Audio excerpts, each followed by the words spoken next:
É de fé que vamos falar e particularmente da forma que podemos assumir quando temos de lidar com a perda. Neste caso, a perda dos pais. Não imaginamos a nossa vida sem os nossos pais até eles se irem embora. Depois, reaprendemos a viver. Não há ninguém que nos ame como os nossos pais. Temos outros amores na vida, dos filhos, irmãos, maridos, mas nenhum se compara nem substitui o amor dos pais. Foi isso que eu perdi. Embora os continue a sentir, embora sinta que continuam a guiar-me, a enviarem-me o seu amor, o certo é que perdi o colo e nunca vou ter um colo igual. Nunca vou ver a genuidade, a verdade que via através dos olhos dos meus pais. Nunca vou sentir o carinho e a proteção que só os pais sabem dar. Os conselhos sábios, únicos. O orgulho no olhar, a felicidade. Aproveitem os vossos pais. Não deixem que a vida vos leve para longe deles. Não deixem que nada nem ninguém vos retire tempo para estarem com eles. Não adiem. Partilhem todos os momentos que conseguirem.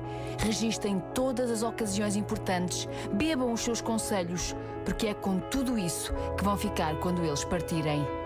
Custa e não queremos acreditar que eles se possam ir embora. A pergunta a fazer é simples. Como é que seria a minha vida sem os meus pais?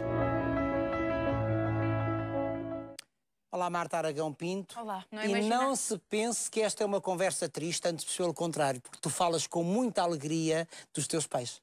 Eu acho que é por isso que eu escrevi este livro. É pelos pais que eles foram e não porque se foram embora, não é? É pela vida que eles tiveram e pelos fantásticos pais que foram para mim. Mas tu não imaginavas a tua vida sem eles? Não, achei sempre que eles ficariam cá para sempre, porque eu acho que ninguém pensa. Tu não pensas, não...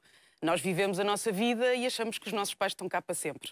Mas não estão. Que são eternos. Que são eternos e que podemos contar com eles sempre, que vamos estar sempre, que eles vão estar sempre ali para tudo. E depois a vida prega-nos rasteiras. A tua mãe partiu primeiro? Foi primeiro. Mas partiram cedo, eu não sei até que ponto é quando tu dizes, porque é assim, eu tenho uma mãe de 91 anos e tenho que te confessar que a ideia de perder é uma ideia que me assiste diariamente, porque ela tem 91 anos. Os teus pais foram-se embora muito cedo. Muito cedo, a minha mãe tinha 49 anos. Portanto, eram muito jovens, portanto não fazia sentido. Não, e faz-me confusão, principalmente porque eu hoje em dia tenho amigos com a idade da minha mãe e penso, quer dizer, era uma miúda, claro. Não é? O meu pai foi com 58. Era muito jovem, portanto, realmente aí compreendo a ideia da eternidade dos pais, não é? Mas aqui, são jovens? São jovens, mas aqui a questão é por eu já ser adulta, ou eu era adulta já quando eles se foram embora. Portanto, quando nós perdemos os nossos pais na idade adulta, é a lei da vida, é uma coisa que é encarada com normalidade. E não é bem assim, porque eu, ao longo deste processo, desde que os meus pais partiram, que tenho tido várias pessoas a falarem comigo, a perguntarem como é que eu ultrapassei a perda, e há pessoas ainda mais velhas do que eu que ainda sofrem muito com a partida dos pais. Porque é a perda das raízes, não é? É a matriz. Eu acho que vai-se a quem quando eles vão embora, não é? Exatamente. Quando às vezes me perguntam, então vamos viajar, vamos... E eu explico sempre às vezes aos meus amigos que eu não tenho a vossa facilidade, porque eu não posso dizer às minhas filhas, vocês vão ficar com os meus pais. Porque quem é que nós confiamos mais do que os nossos pais para deixar os nossos filhos? Eu não tenho isso. Mas aqui a questão, e a que me levou mesmo a escrever o livro, é essencialmente por achar que não é um assunto falado na nossa sociedade. A orfandade adulta é um assunto que ainda é tabu, porque não se fala nele, porque não se quer pensar nisso. Mas curiosamente todos nós passamos pela orfandade adulta, não é? Todos nós, sim. Só que eu acho que se fala muito dos pais que perdem os filhos por ser antinatural, não é? Com certeza. Mas não se fala dos filhos que perdem os pais. E a dor de perder os pais é uma dor muito complicada. E foi uma dor tão complicada que te levou a desistires, se bem que é pouco e pouco, mas a desistires do teu diário? Sim.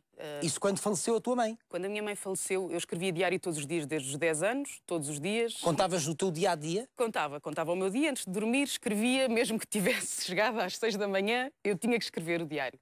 E quando a minha mãe morreu, começou-me a custar muito escrever. Porquê? Porque parecia que as minhas emoções tinham secado completamente. Parecia que eu estava anestesiada. Mas ela morreu como? Podemos saber? Sim, a minha mãe, quando eu fiquei à espera de bebê da minha primeira filha, a minha mãe soube ao mesmo tempo que lhe apareceu um primeiro cancro. Esse no estômago.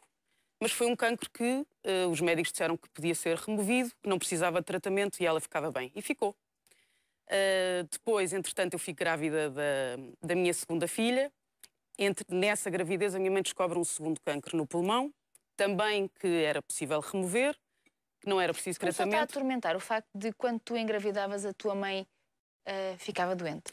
É complicado, porque a minha mãe precisava mais do que nunca de mim e eu, de repente, estava a viver a minha vida de adulta. Estava a viver a minha família, as minhas filhas, e não é fácil tu te dividires.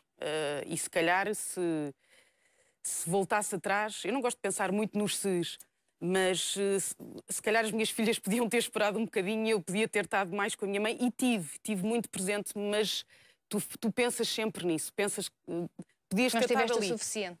Delas eram recém-nascidas, mas mas é assim, é a lei da vida. Eu tinha que estar ali para duas filhas. E o que é que ficou desta mãe? Ficou tudo aquilo que eu sou. E que se mantém vivo. Sim. Eu falo muito da minha mãe, falo muito da minha mãe e do meu Tu pai. até tens uma filha que é a terceira que tem o nome da tua mãe, Exatamente. Joana. Exatamente. Foi uma surpresa. Foi. Foi o meu marido que insistiu, porque eu não concordei logo com essa ideia. Porque achei que Joana havia só uma, que era a minha mãe. Portanto, não sabia se queria que a minha filha carregasse esse peso, Do nome da avó. Sim. E hoje em dia faz todo o sentido. Claro que sim, ela adora ter o nome da avó. E eu falo muito com as minhas filhas dos meus pais. Mas o que é que tu dizes desta mãe? O que é que ficou desta mãe? Digo que a minha mãe era uma pessoa que adorava viver a vida, adorava festas, adorava comemorar tudo e mais alguma coisa. Qualquer data era uma data para se comemorar. A vida era para viver a 100%. Era assim a vida minha é para mãe. ser celebrada, Era não é? para ser celebrada todos os Tu dias. herdaste isso da tua mãe? Sim, completamente. E do teu pai? Olha, do meu pai eu acho que herdei um feitio especial. Isso quer dizer o quê?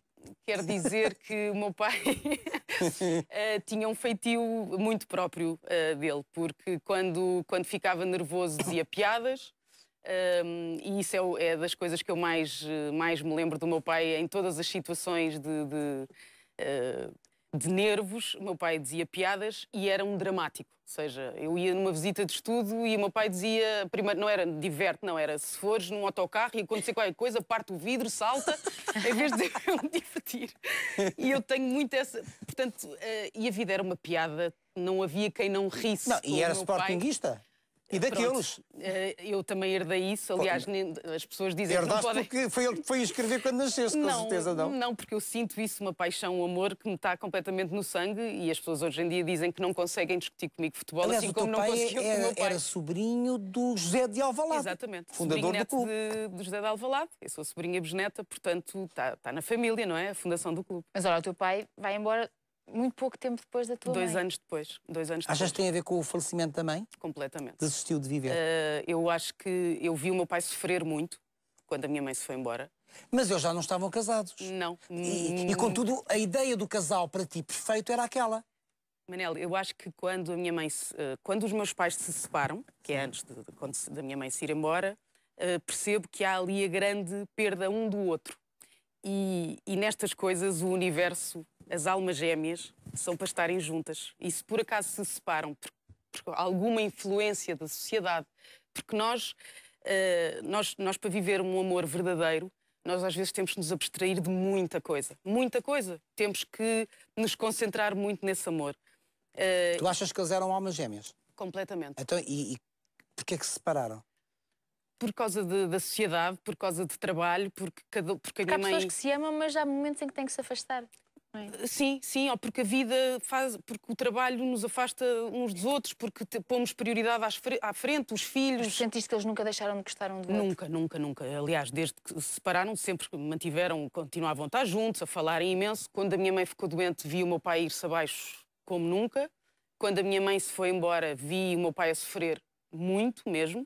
E isso fez muita confusão, porque eu estava a sofrer, mas ver o sofrimento do meu pai ainda nos faz mais confusão. E sempre achei, meu pai não vai... Estava ali com uma mágoa, uma dor tão grande, que quando o meu pai se vai embora 2 anos depois, que foi assim um golpe muito duro, porque eu perder a minha mãe foi das coisas mais terríveis. É arrancarem-nos um bocado de nós, completamente.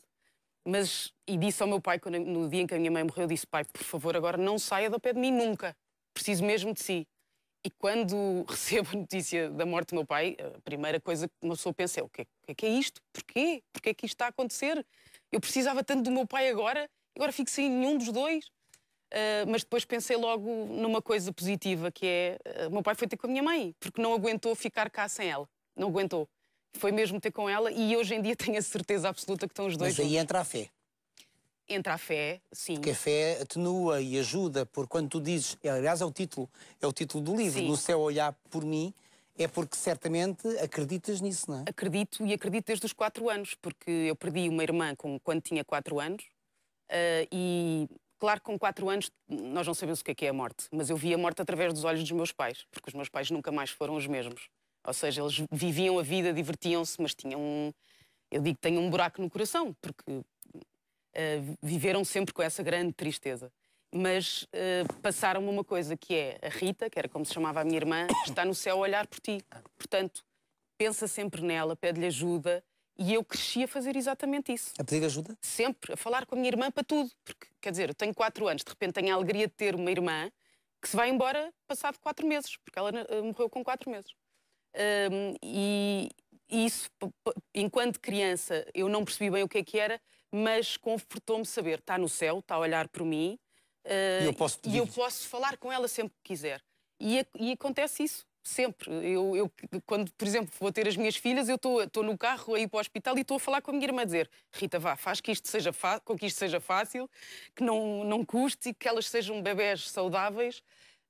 E hoje em dia faço isso com os meus pais também. Hoje em dia tens uma delegação lá em cima. Tenho muitos amigos no céu, graças a Deus, Os a teus olharem pais para mim. que aqui estão, a tua vida que aqui está, as pessoas que amas que aqui estão. Portanto, se quiser, este é o nosso conselho, a nossa sugestão. É da Esfera dos Livros. Está aqui o livro da Marta, que nos faz a todos pensar também um bocadinho. Obrigada, Marta Aragão Pinto. Beijinho. Obrigada.